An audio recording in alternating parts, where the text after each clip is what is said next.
Gagawa tayo ngayon ng hawk, prawn noodle soup. Yeah, prawn noodle soup ngayon. Ang lunch. So, i-fry muna natin ito. Like, ano ba to? Pepper. Yeah, white pepper. Or kung mayroon kayong black, pwede rin. And then, cloves, ilang piraso. At saka, star anise. So, ilagay muna natin dito hanggang sa lumabas yung aroma.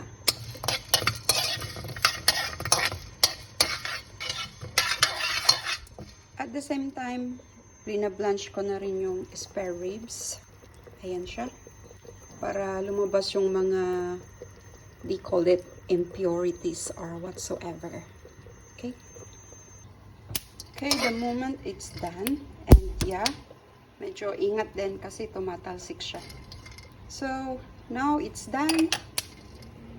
You can smell na yung bango niya. So, tatanggalin na natin and ilalagay natin dito. Ayan siya. And it will be part of the soap base natin. Yan. Pag i-boil na natin yung sabaw, ilalagay na rin natin ito. Next nating i-prepare is yung onion. Oh, onion or onions. Ala, laso na ako ng lagta ka din. Apo. Sibuyas, laso na di babati. Okay. So, chop lang natin yung sibuyas. I'm gonna chop the onions. Lang ka malakit ka. Kurang ti sibuyas mo. The onion is not enough. There we go. Yeah. So, yan. Chop natin tong dalawang to. And after that is igisa natin. Ngayon, chop na yung onions. Ang isunod natin gawin is yung prawns. Balatan natin yung prawns. Nasa sa inyo na how you want it. Depende sa plano ninyong pagpa-platter mamaya. Anyway. For me, tanggalin ko na lang yung ulo kasi kailangan ko yung ulo, kailangan ko yung balat ng prawns para doon sa soap base ko. Yes, ito ang magpapalasa sa sabaw natin. So, just remove na lang. Just remove yung ulo. I need the ulo. I need the ulo. Kailangan ko yung mga balat and yung ulo. And then, ito, iwanan ko na lang siya. Parang dekorasyon niya lang mamaya ba. So, lahat to babalatan natin.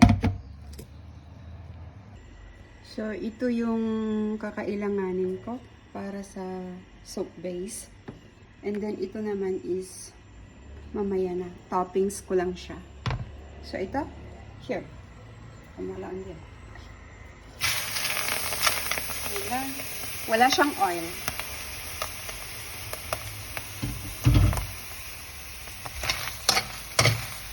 Ganyan ko lang siya hanggang sa, yes, maging orange siya. After that, lagyan ko na siya ng tubig. I-boil ko siya. I-boil natin siya. It's like a concoction, ganun. Ganun. Kung alam mo yung concoction. Dahil hindi ko alam yun. Sinabi ko lang yun, narinig ko lang. Ginaya. Ganyan siya hanggang sa medyo siguro, hindi naman siya totally sunog. Pero, I think you got the idea, diba?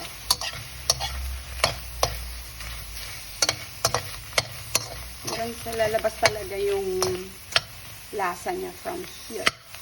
Mula dito sa ulo. Yan.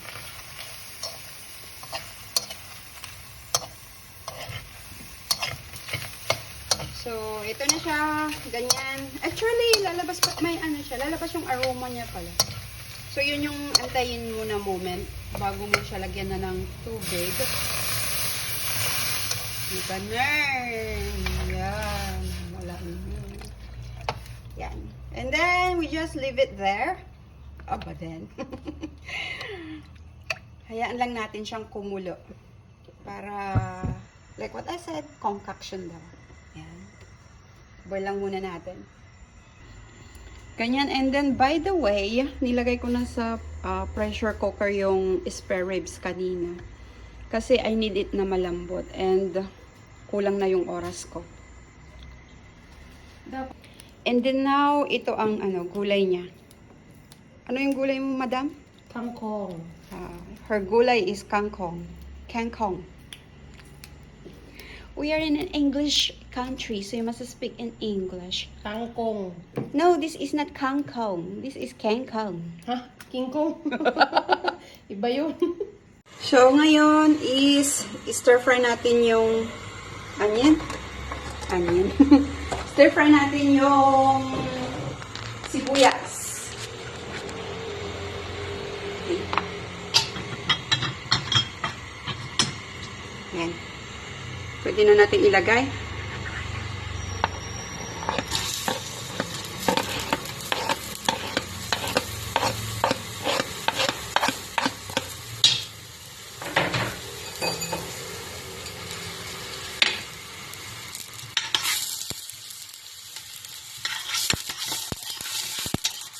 Yan, ganyan lang muna. Stir-fry natin siya.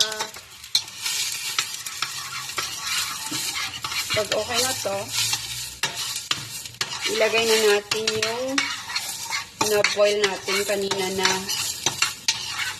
shell ng prawns. By the way, take note, yung iba pala is pinapound or dinidikdik yung prawns, yung balat ng prawns para Lumasa. lalabas yung lasa. Which I did doon sa ulo kanina. Ginamit ko nga lang yung blender. Yan, okay na. Pwede na nating ibuhos yung sabaw. So, pwede na nating ilagay yung soup base natin, which is yung prawns nga. Pero, kailangan natin ng ganitong cloth. Kailangan mo ng ganitong cloth para totaling ma-filter yung mga shell. Ganito, oh. Yan. Okay, what I'm gonna do is, try to do this. Hopefully, hindi ako mapapasok. Alright.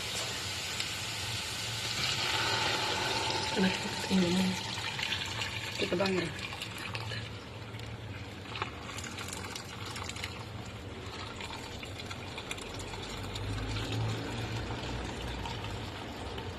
Which actually, pwede ko pang ilagay yung mga balat dito sa loob ng cloth na to. And then, hayaan sanang pwede ko rin hayang i-boil. Yung yan, yung remaining. Pwede kong ilagay dito sa cloth. Pero, wag na. So, yan. Try to filter. Yan, mainit. And then, at the same time, pwede na rin natin itong ilagay. Ano yan? Ito yung stir fry natin kanina na paminta, star anise at saka cloves. So, yun. And dahil medyo kulang yung sabaw natin, siguro magdadagdag ako mamaya. Pero after kong mailagay yung sabaw galing dyan, yung pinagpakuluan ko ng spare ribs. Okay, for now, iba-blanch na natin tong yellow noodles at saka, yeah, this will be a mix of yellow noodles and bihon. So, yung bihon ko, I have already boiled. Pasensya na, I'm trying to speak in English. Kahit na mali-mali. Yan, and then, isusunod ko dito will be the yellow noodles. Okay, so now mag-plating na tayo or maglalagay na tayo sa bowl ng noodles. Like what I said kanina, is a combination of bihon at saka yellow noodles. Yan. Okay. Mas gusto nung isang alaga namin, or isang amo namin, yung bihon. So, mas damihan natin yung bihon sa kanya. Yan. Next, natin ilagay is yung spare ribs. Ito is yung kahit. Tama na yung dalawa. Sayang lang kung hindi maubos. Oops. Yan. And then, followed by yung prawns natin. Yung prawns, by the way, bahala ka na kung paano gusto mo i-design. It's up to you. It's all up to you. Kanya-kanya. Kanya-kanya. Yan. So, hold on. That way. And then, ito yung kangkong. Kangkong. Kangkong. Nanangkin ng Ilocano. This is the kangkong. Kangkong. This is for kaitan na babae, right? And then, the yummy one. Pampalasa. Pork lard. Ano ba yun? Paano yung English ko? Basta yung taba ng baboy yun. Pork lard. Then, lagyan natin ng fried onion ulit. Fried onion. Pritong onion. Pritong onion. And then, we're gonna put some soup. Sabaw. There you go. Lagyan na natin ito ng sabaw. Woohoo! Ganyan. Yan. Ang pinang-season ko sa sabaw, by the way, is kung meron kayong fish cubes, yun ang gamitin nyo. Fish cubes and then fish sauce or di kaya Patis. patis. Patis. Yan. And then konting sugar just to make it sweet. Yan. Yung pinampakulay ko, dinagdagan ko nilang siya ng dark sauce. And then some Dark pamintang sauce. durog. Weno saan? Soy. Yun. Pero ang pangit ng soy natin kasi sa Pinas kasi may lasa. Eh di a little bit lang. I mean, it's not appropriate to, dito. It's not appropriate to use here. Yun ang ibig kong sabihin, ha. So, kainan na! Yum, yum! That's all for today. Thank you for watching. Kung nanood ka.